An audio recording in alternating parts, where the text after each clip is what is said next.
So you have to go to NMEC, and while you're there, a stop for lunch, and then you go to Coptic Cairo.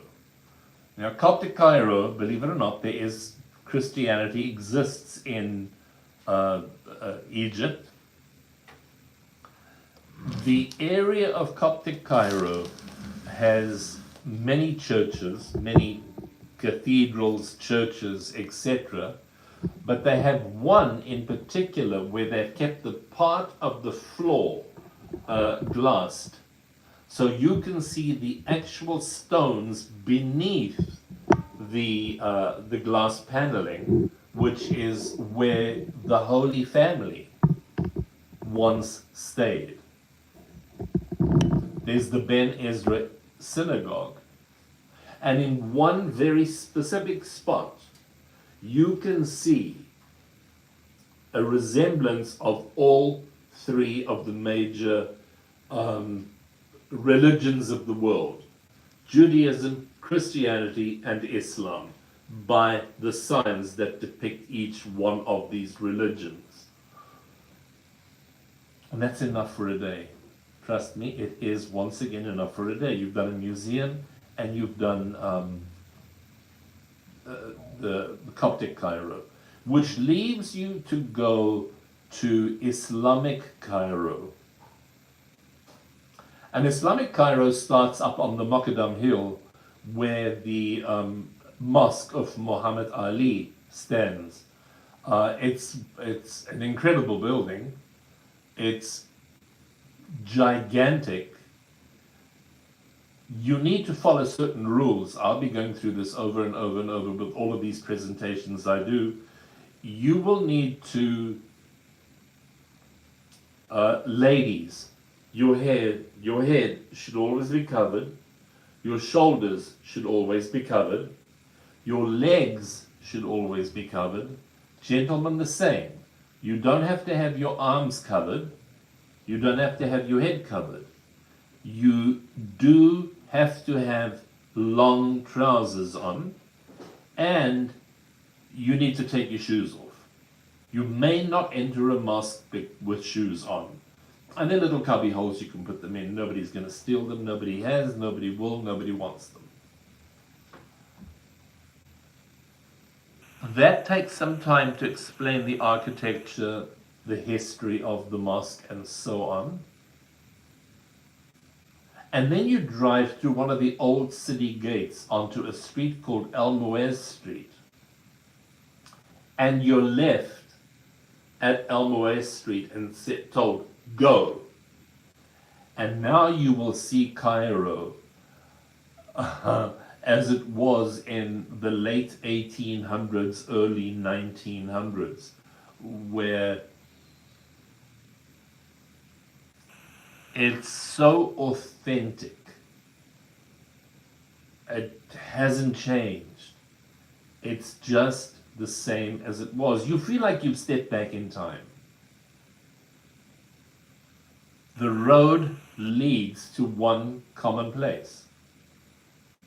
That is Khalil Khalili, the Grand Bazaar of Cairo, where you can buy anything and everything that your heart desires.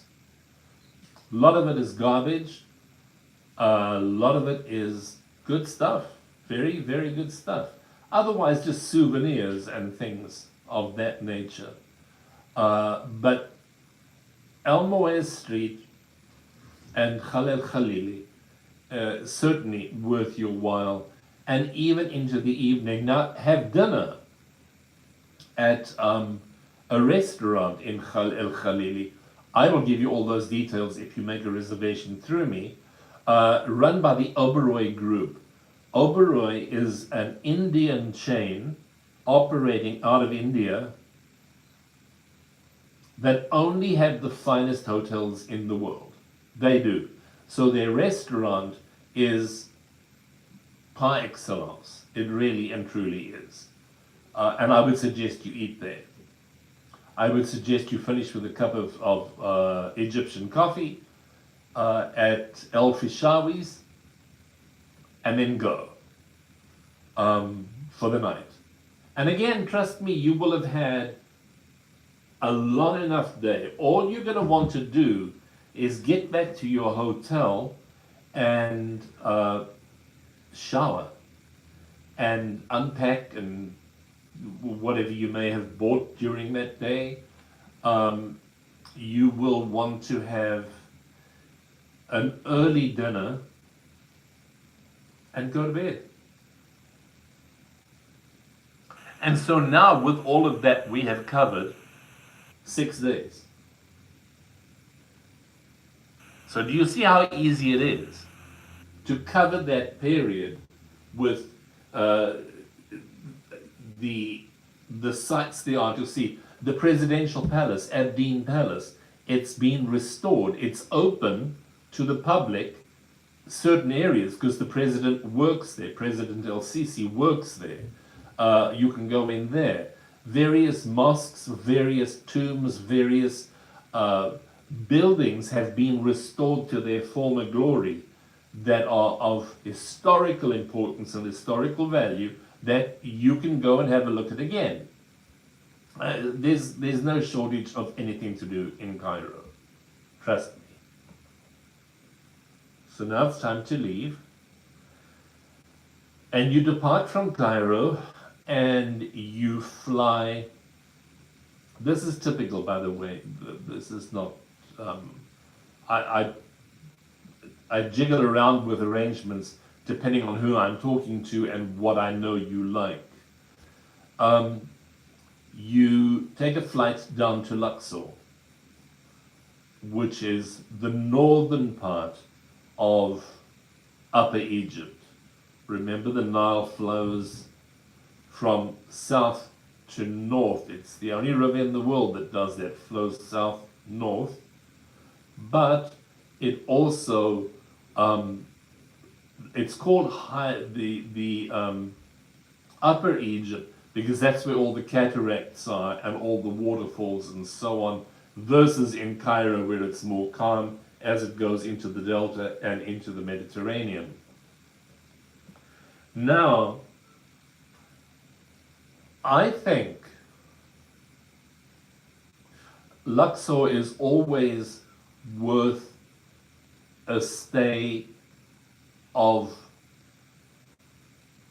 3 nights. I do.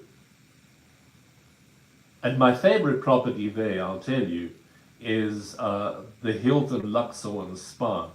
It's right on the water. I've not had a peep. I've not had anybody complain. I have not had anybody saying anything but the best. The sales manager, Erini, is a personal contact of mine, and I say, Erini, I have got so-and-so and so-and-so coming in. Please take care of them, and boy, they get the best service that you can imagine.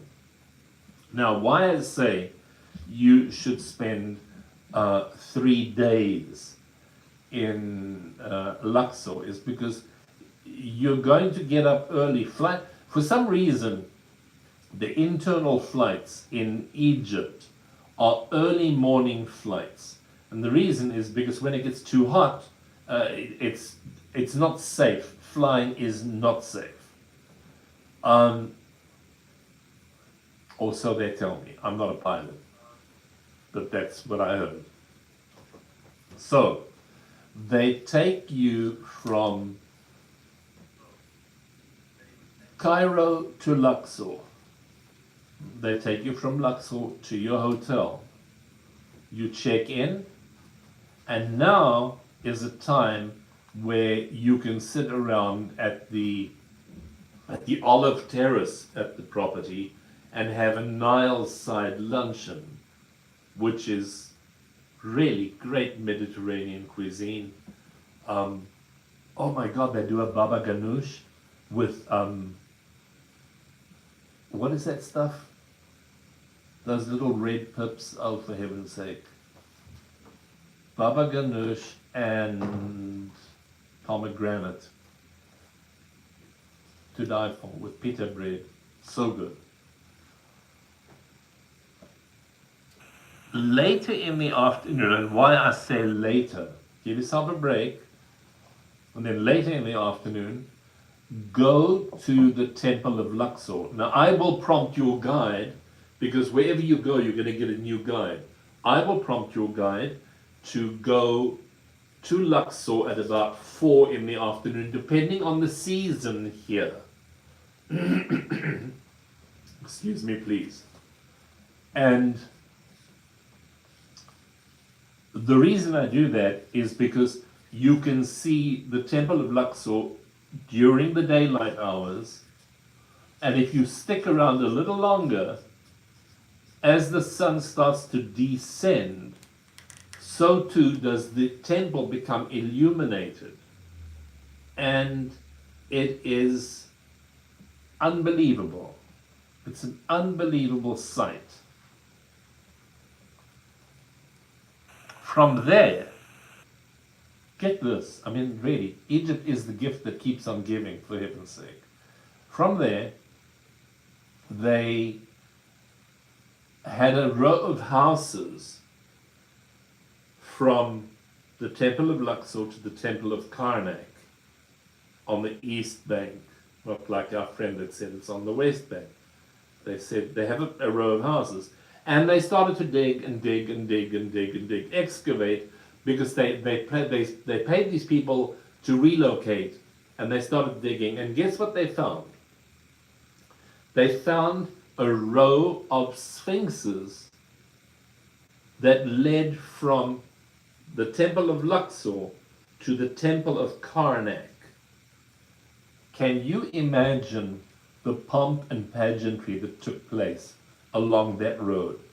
Must have been phenomenal. So, putting everything into perspective, we'll arrange that you go to the Temple of Luxor in the late afternoon, so you can see it during the daylight hours.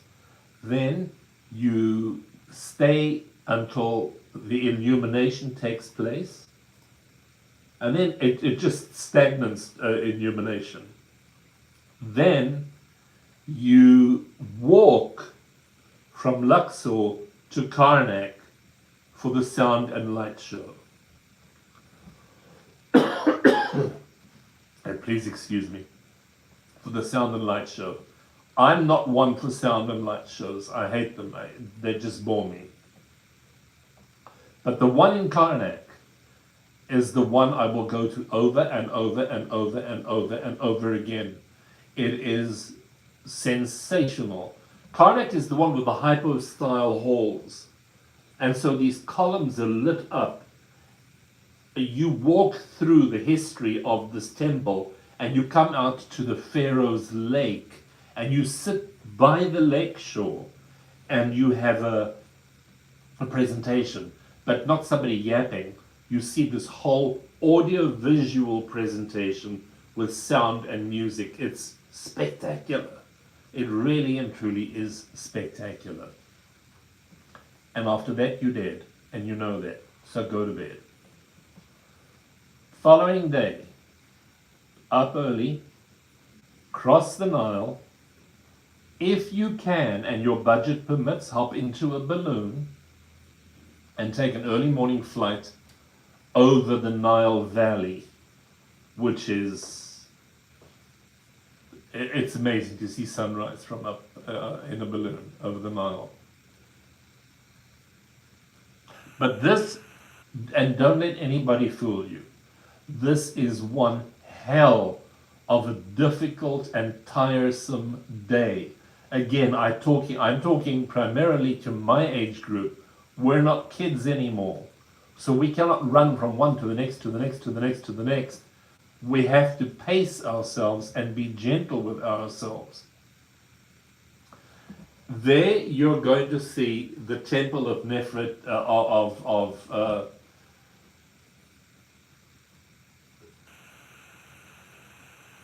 the major temple of Hatshepsut. Sorry, I thought I was going to get a frog that was going to make me quack.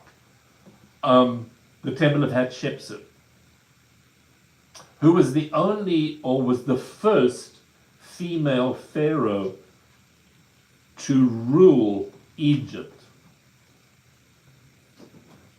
And you've seen a million pictures of it. You'll note I'm not showing you photographs and imagery and so on, because this is all about knowledge, not about pictures. You can see pictures in magazines and in travel magazines and online. Go online and have a look at all of this. But you go to the temple of Hatshepsut. Then you go to the temple of the kings, or to the valley of the kings. The two you have to go to, of course, is Tutankhamun. You will have seen all the treasures that he had, 50,000 pieces of artifacts.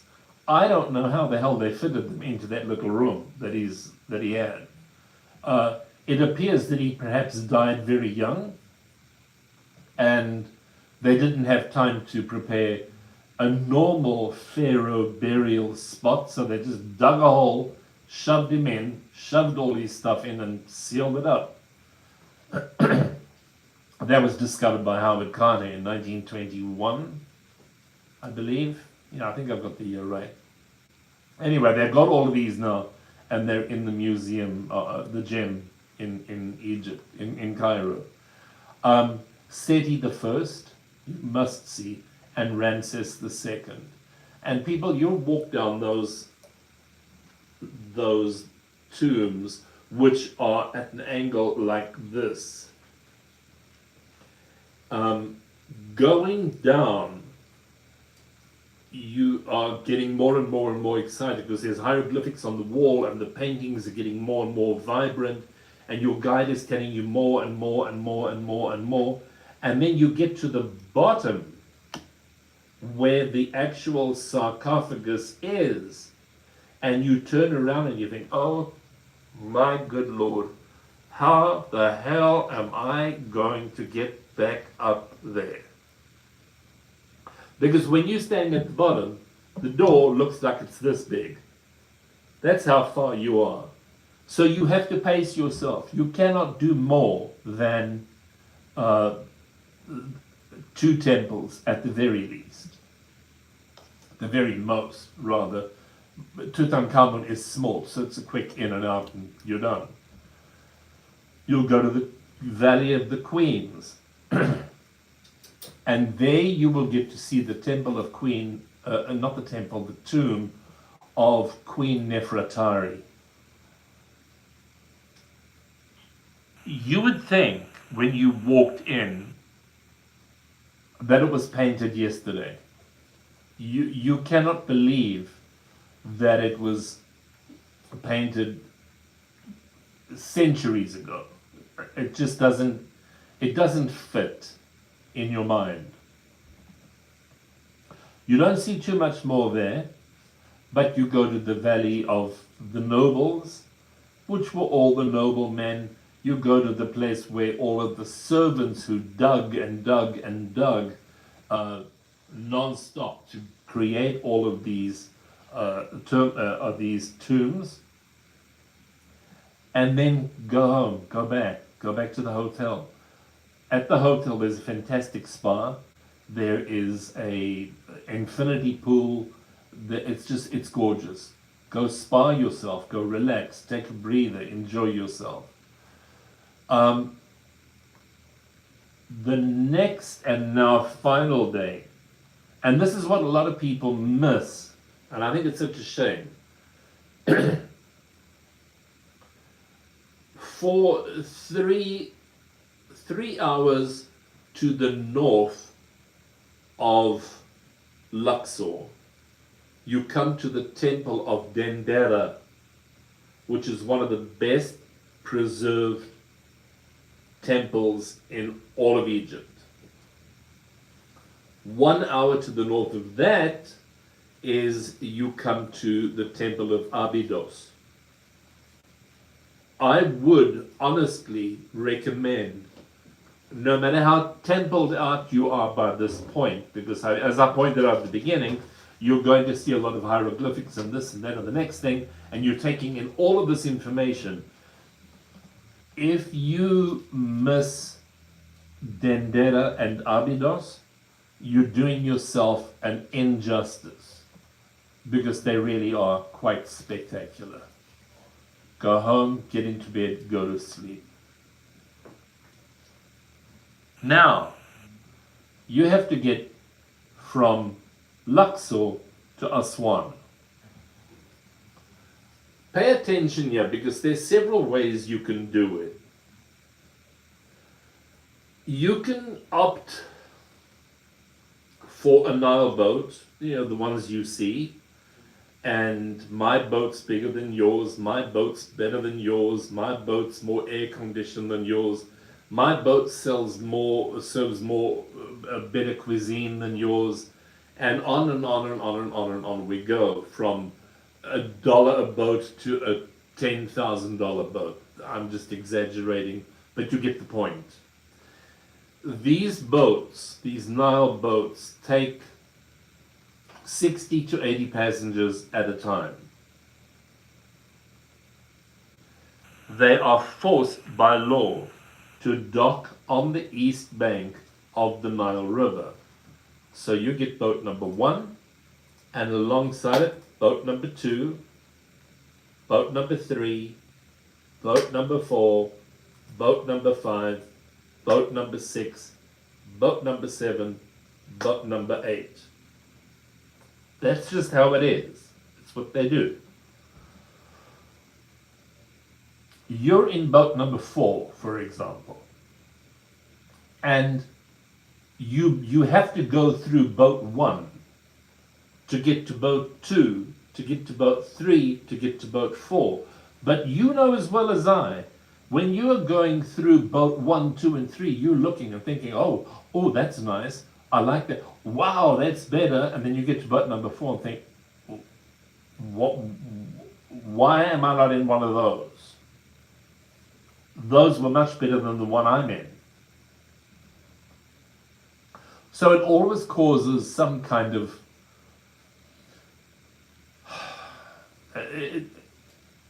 annoyance.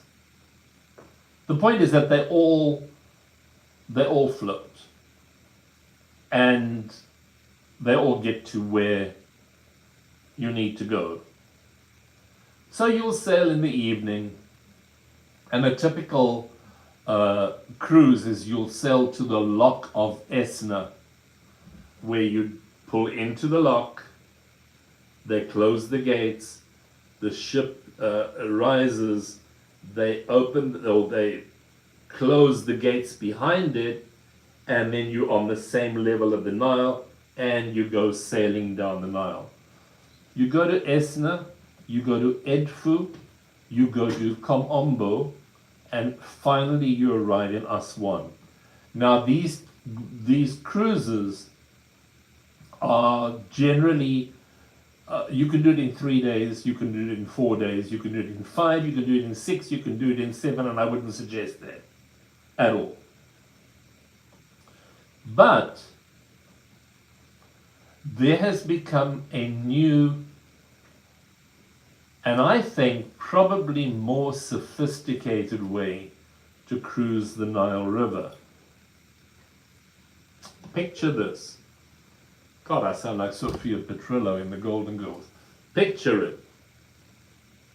Back in the day, when the kings of Egypt would go sailing up and down the Nile, they would sail on a sail-driven vessel. So if there was wind, it would sail.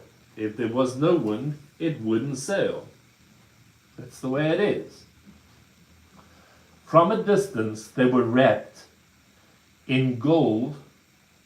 In Arabic, the word dahabiyah is gold. So when you saw it, it looked like this gold vessel with these huge plumed white sails sailing toward you. Hence the name dahabiyah. Some really entrepreneurial people got hold of dahabiyahs. They found them. God only knows where they found them. I have no idea, and I will not profess to tell you that I do know where they found them.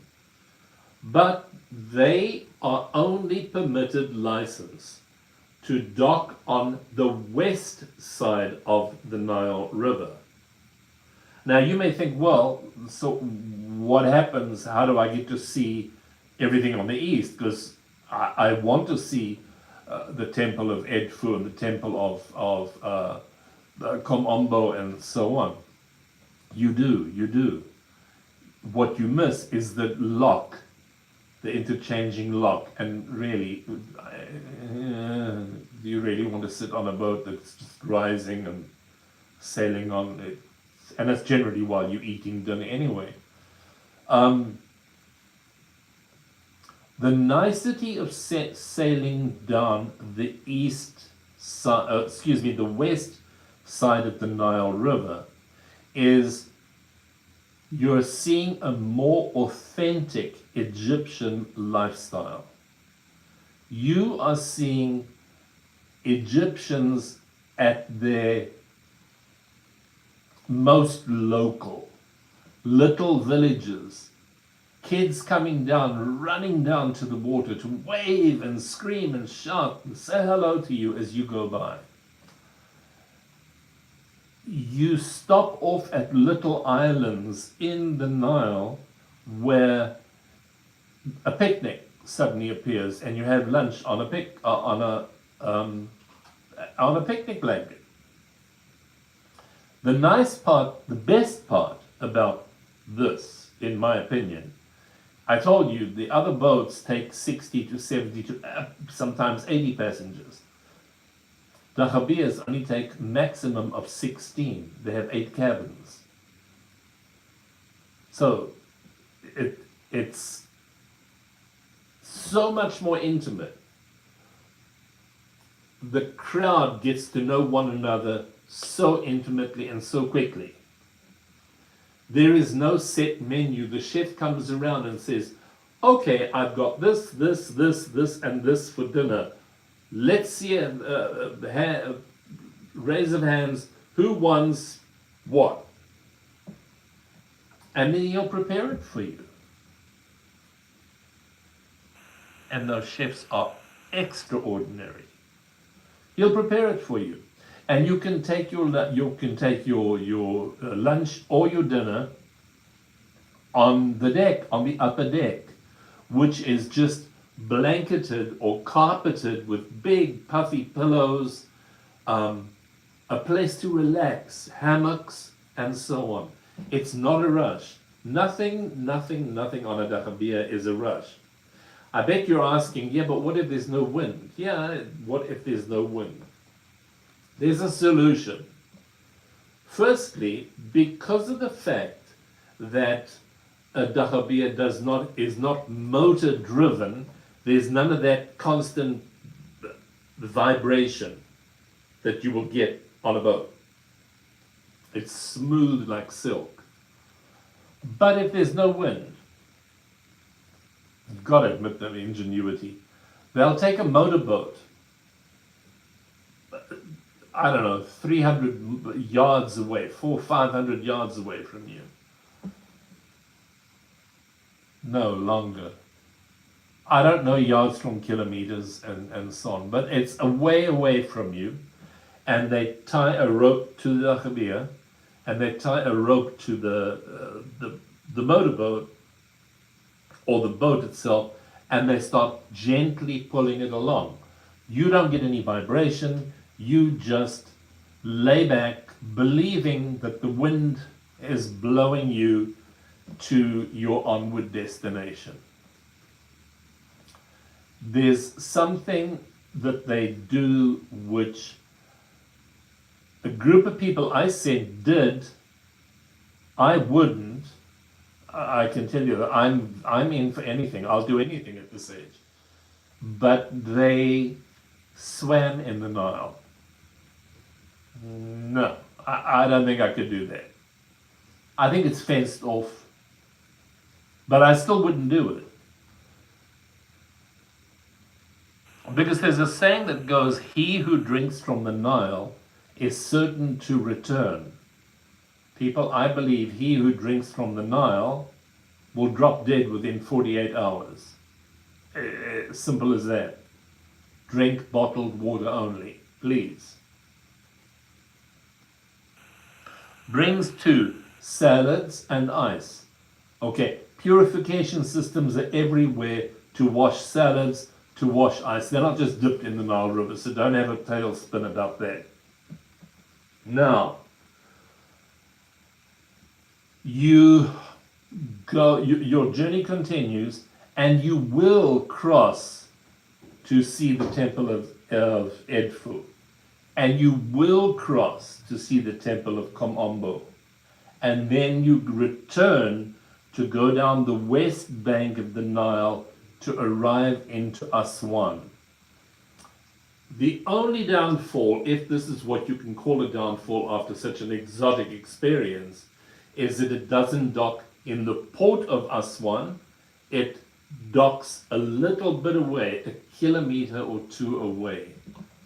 Get over it, really. I mean, if that's the big deal of the day, well, deal with it.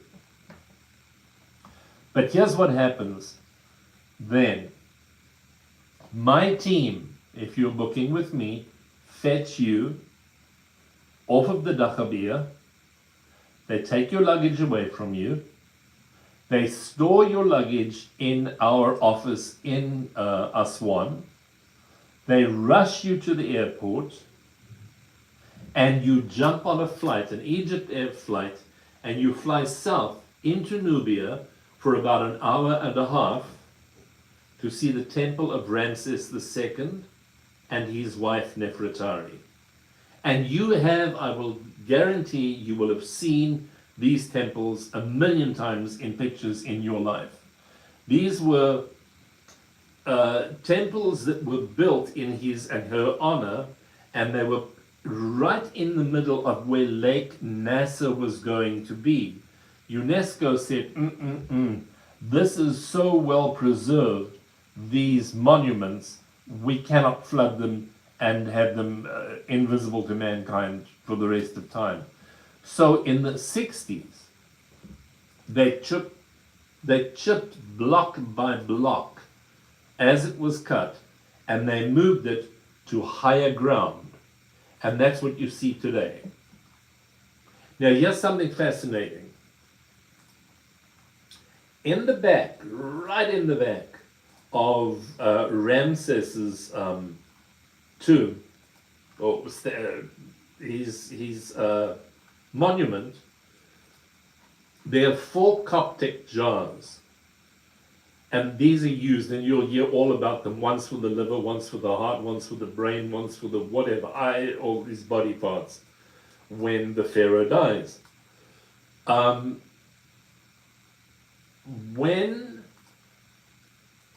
the sun rises over Lake Nasser,